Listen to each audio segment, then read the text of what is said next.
Hace un tiempo considerado, pero que permanece como cosa presente, Ortega y Gasset se puso a meditar y a explicar lo que él interpretaba que era la vida. Y justamente en Meditaciones del Quijote dice una frase que trasciende los tiempos. Ortega decía: yo soy yo y mis circunstancias. Eso significaba, para el escritor, que al ingrediente del yo le agregaba todo lo otro que rodea a la persona. No le explicaba la forma de resolver parte del destino, si es que le podemos dar un nombre, o la forma de vivir en el presente o en la proyección del futuro, sino que decía que los ingredientes eran el yo con su propia vida y la circunstancia, y ahí involucraba a todo. En el yo y las circunstancias quedó flotando, no solamente en la literatura española o en el decir de aquellos que tradujeron a Ortega a otros idiomas, sino que Perón la recoge ese pensamiento y le agrega una explicación al yo. Y dice: tenemos que profundizar el yo interior para el nosotros colectivo. ¿Qué es el yo interior de Perón si no es otra cosa que lo mismo de Ortega? La persona y sus circunstancias, pero el nosotros colectivo está indicando que esas circunstancias tienen que tener normas de convivencia, tienen que tener formas, maneras de vivir. Y Perón habla entonces de la comunidad organizada. Y sale a explicar que no se puede ver el triunfo individual como, esto lo decimos nosotros, entre paréntesis, lo propone el capitalismo liberal, que dice el triunfo es individual capitalista, sino que dice, no, vivimos en sociedad, porque una persona que resuelve sus problemas, pero todo el mundo que lo circunda no lo resolvió, esa persona no solo no es feliz, sino que no puede ejercitar el placer de lo que ya resolvió, porque vive en una sociedad donde se tiene que esconder herméticamente por seguridad, o por lo que fuere. Y entonces llegamos al presente, en el siglo XXI, donde vemos que las disputas y las peleas siguen siendo siempre las mismas, pero se vuelve de alguna manera al egoísmo, que es la bandera especial del triunfo del capitalismo. Y entonces uno se mete a profundizar la historia, y justamente un día como hoy pasan dos cosas singulares en la búsqueda del perfil, ya no en la Argentina, ya no en España, sino en Rusia y en China. ¿Por qué digo esto? Porque vamos a empezar al revés, vamos a empezar con el tema de los chinos, dándole ese orden, y entonces nos vamos a encontrar con que aparece Mao Zedong en 1934 y sus seguidores que abandonaban Kianzé inician la larga marcha a través de China para imponer la revolución de Mao, que no era otra que las banderas que se habían levantado en la Unión Soviética.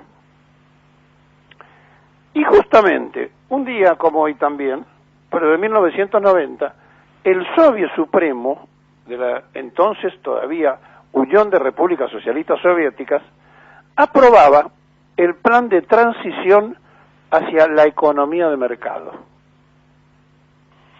Bueno, no hace falta agregar que Xi Jinping hoy es un representante del capitalismo. Y entonces se plantea que aquella lucha que decían los que estaban imaginariamente del otro lado, terminan en la claudicación de luchar y discutir lo mismo que discute el capitalismo, que es el triunfo individualista.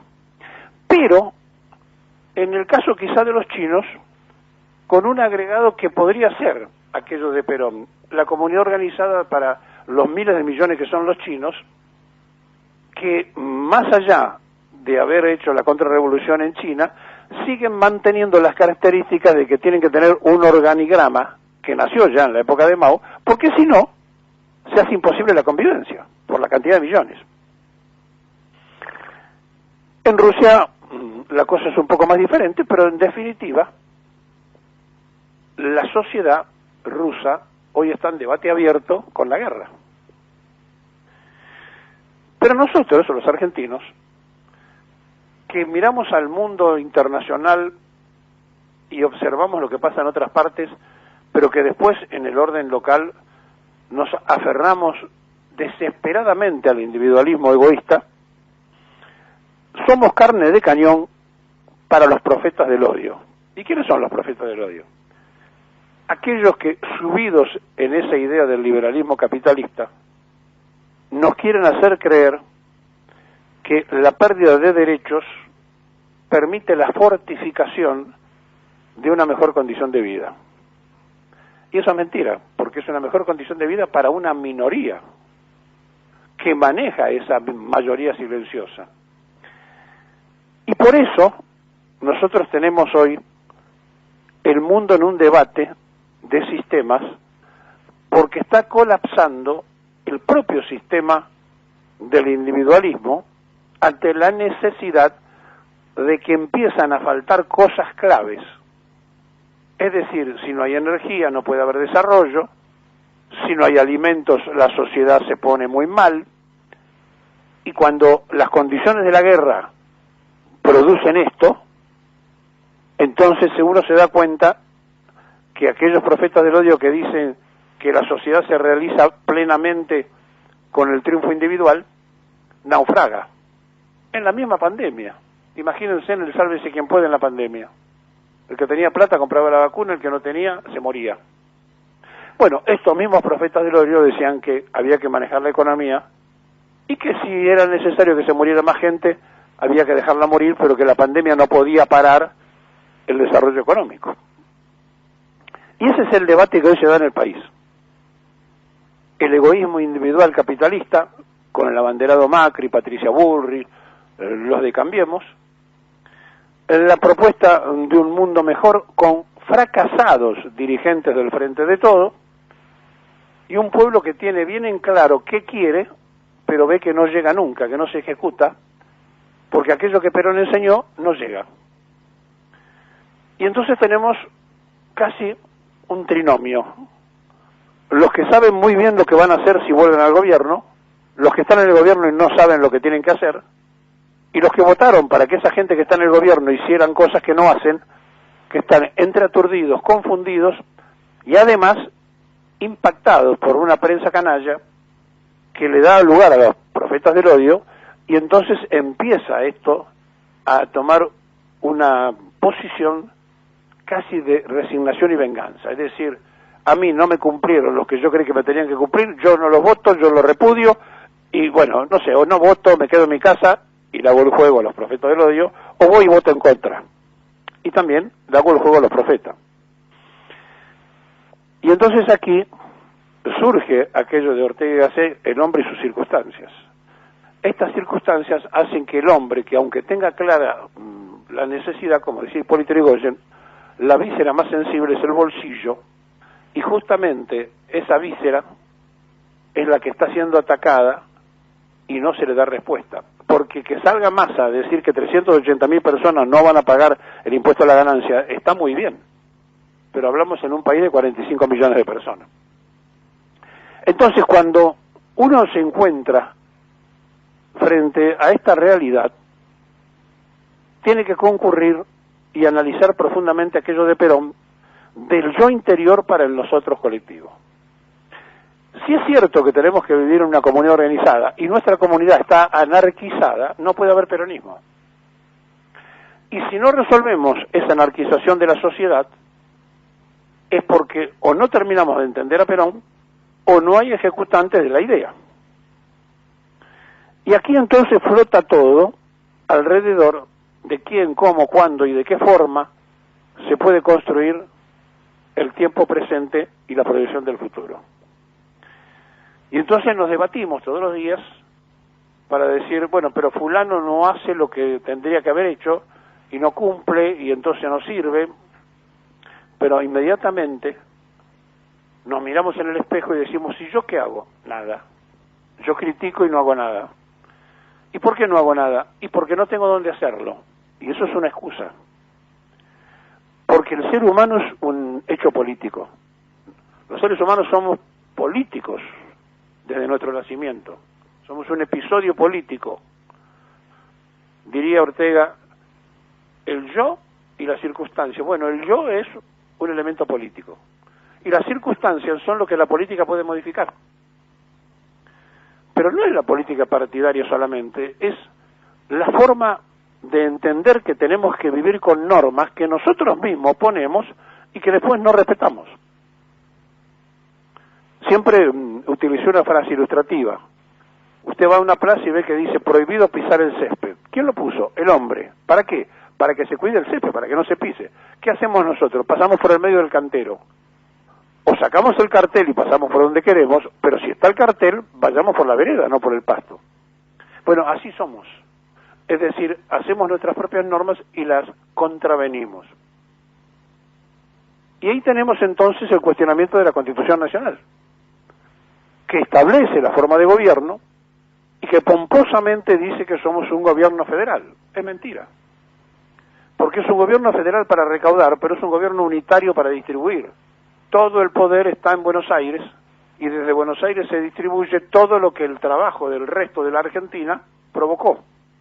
Entonces somos federal para recaudar e unitarios para distribuir.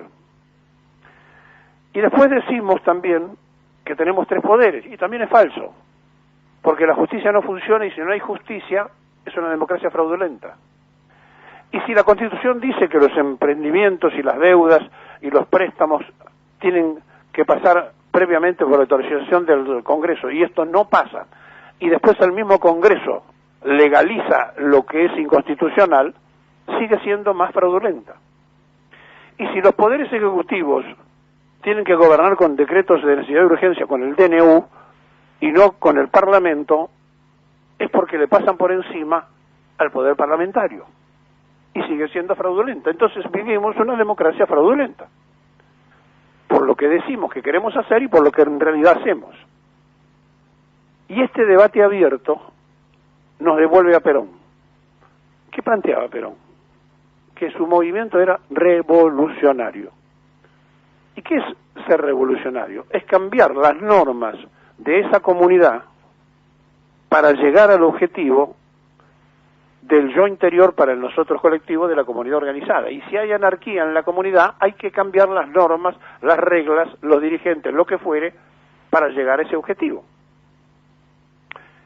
Y entonces, ¿cómo se hace? Y bueno, acá es más difícil, porque no es una cuestión de declamarlo en un programa de radio, es cuestión de ejercerlo en la vida diaria, de entender cuál es el rol humano que tenemos cada uno de nosotros, usted que está escuchando y este que está hablando, y para qué decimos y hacemos las cosas que decimos que queremos hacer si después nosotros mismos las violamos.